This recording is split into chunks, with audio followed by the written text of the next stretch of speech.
বন্ধুরা, আজকে শ্রাবণ মাসের লাস্ট সোমবার। আমরা এখানে আমাদের পাড়ায় শিব মন্দিরে জল ঢালতে এসেছি। বাবার কাছে এটাই প্রার্থনা করি আর সকলে যেন ভালো থাকে, আর আসছে বছর সবাই যেন আবার বাবার মাথায় আমরা জল ঢালতে পারি। তাহলে বাবার মাথায় জল ঢালা শুরু করি।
আমিও বাজাই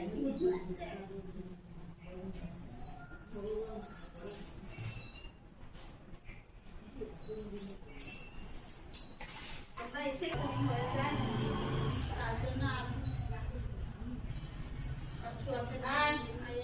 যা দৌড়ে দৌড়ে আসে এই করে দিন হয়ে গেছে না, জন্য আমরা পুজো জল দিই না।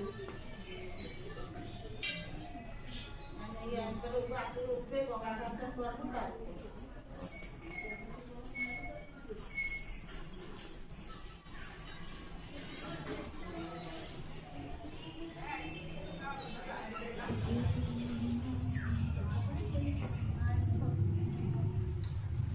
তোরা বাজাইছিস, আমি বাজাই এরকম করে ফোনটা দিয়ে আগে